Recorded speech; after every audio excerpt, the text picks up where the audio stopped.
President Trump has just arrived in Los Angeles to tour the Palisades and the Palisades fire, which he said looks like a bomb went off. He said that a couple of times today. You're looking live at a firehouse in the Palisades. Right now, Trump is en route to this. He just got done with a chopper tour of the fire damage. He's going to be going, and this is actually a live picture here of the president, I think, arriving to either tour more damage or arriving closer to that firehouse. We are not sure his exact location, but he is in the Palisades, so he's not going to be too far from that firehouse. The president getting there, Gavin Newsom, as you see some of that damage in the background, greeting him on the tarmac earlier today. You can see Karen Bass, the mayor of L.A., the incompetent mayor of L.A. is in that meeting at the firehouse. This was Newsom just about maybe 20 minutes ago, 30 minutes ago, waiting on the tarmac as Air Force One landed at LAX to greet the president. And there is a live picture of President Trump. So he's going to tour. You can see an old truck that burned in the fire, an old vintage truck there, Chevy truck in the background. He's touring some of the worst damage. These are known as the alphabet streets in the Palisades. They go A, B, C, D, and they have different names. Those aren't the actual names of the streets. But these are just kind of the flats of the Palisades. This is the area that when you looked at those aerial shots of the Palisades, it was just completely gutted. Every house was gone, block after block after block, house after house after house. This is the epicenter of the worst of the fires in the Palisades. I mean, the Palisades is basically just an ashtray at this point. And the president is with his wife. He's meeting with firemen and police officers in this area that has just been decimated. And all these are some of the most expensive real estate. I mean, these are all multi-million-dollar houses that were burned here in the Palisades. He's going to get a tour of all of this before he heads to a firehouse where we're not sure if Gavin Newsom is going to meet him there, but he is going to be meeting with the mayor of Los Angeles, which could be a very interesting meeting because we've seen just vast incompetence coming out of the state of California. The president has not been shy about calling it out. So when Gavin Newsom, he met on the tarmac, it's a little bit awkward, but he's got a point. And the reason that they're all being so friendly, and if you can see that sign in the back there, it says we're in this together. California right now is desperate. California needs money badly. The estimates for this fire and the damage from these fires that we've seen just the last few weeks is somewhere around $250 billion, $250 billion. That is more than the state of California takes in an entire revenue the government takes in every single year. It's more than the entire budget for a year is how much damage there is. There is no way for California to get out of this unless President Trump gives them money to bail them out. Now, the president has said he's going to bail them out, but he wants it to come conditional. He says, you're going to fix the way you operate here. You're going to start clearing your forests. You're going to figure out water. Somehow, in Southern California, they still can't figure out water. A state that has artificial intelligence can't figure out how to get water. Every year they run out of water, and they have to tell people not to sprinkle their lawns. He says, enough of this. Figure out water, you do all that, you get the money. If not, you don't. Now, obviously, California leaders don't like to hear that. They want unconditional aid. They want you and everybody else in this country to pay for their incompetence that has led to this scene right here and all of this damage. And that's very frustrating to the American taxpayers. It's very frustrating to our new president of the United States, who has had a heck of a day today, starting off in Washington, D.C., going to North Carolina. We're going to talk about North Carolina as well, and now arriving here in California about an hour ago. So this is a scene where the president's going to be heading to.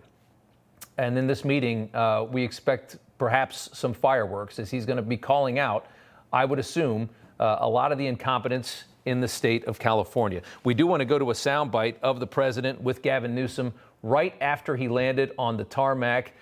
Everybody's being real friendly. Take a listen right here. Tremendous numbers of lives have been affected. A lot of real estate's been affected. Nobody's ever probably seen anything like this. No. You can almost say since the Second World War, when you think of it. I mean, nothing like this has happened.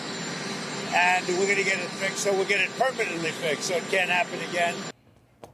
So that's Newsom, the president, his wife, everybody very friendly, big handshake as he got off the plane. And the day began, just to show you how hard this president works, it began in Asheville, North Carolina, and neighboring Swannanoa. This is western North Carolina. This is the fourth day in office. He's been this busy. He poured attention on the forgotten residents of western North Carolina who have been through hell, an area decimated by Hurricane Helene months ago now, an area that was fully marginalized by our government and by FEMA. These are the forgotten men and women that got this president elected in 2016 and again in 2024. These are the people that vote for him because the government does nothing for them. This is a textbook example of how Trump got elected. And these people, he understands these people. He's there with Franklin Graham. He's now put RNC Chair Michael Whatley in charge of the rebuilding operation in North Carolina because he says FEMA is incompetent. The federal government, as it always does, the operation's too big. They don't understand what they're doing. It's been a failing effort. These people have not gotten what they need, and it's been months. And now it's freezing cold in the mountains of western North Carolina. A lot of these people don't have anywhere to stay, nowhere to live. He allowed some very frustrated Americans to speak today, and he slammed FEMA as well, indicating that he'd like to get rid of the federal agency altogether and allow states to handle their own crises and then obviously be reimbursed by the federal government. Take a listen to this.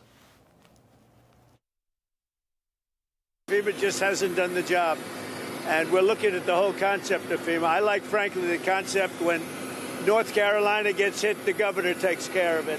When Florida gets hit, the governor takes care of it, meaning the state takes care of it. To have a group of people come in from an area that don't even know where they're going in order to solve immediately a problem is something that never worked for me. I'd like to see the states take care of disasters.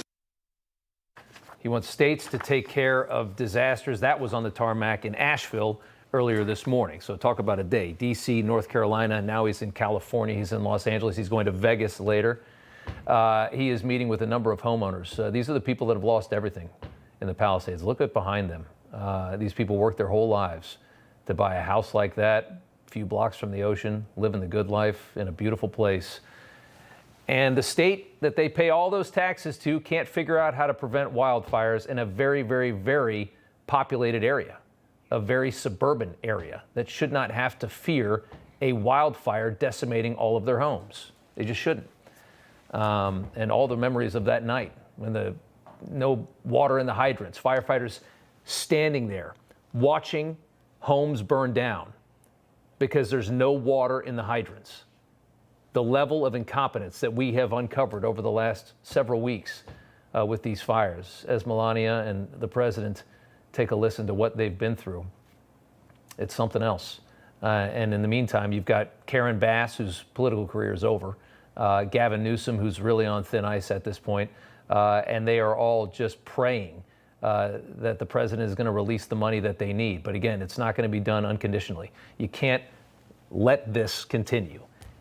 You can't just enable this kind of behavior to continue on by just giving money with no conditions. They have to teach a lesson to the people that run this state and that run these municipalities that you have to learn how to do your job right. And they have not done that in California. You know, everybody's reporting the same stories, the same spin. You turn the channel, it's always the same. But not us. We're different. We report the real news. No spin, just the facts. Turn to us, and you won't turn back. Tune in to Rob Schmitt tonight on Newsmax.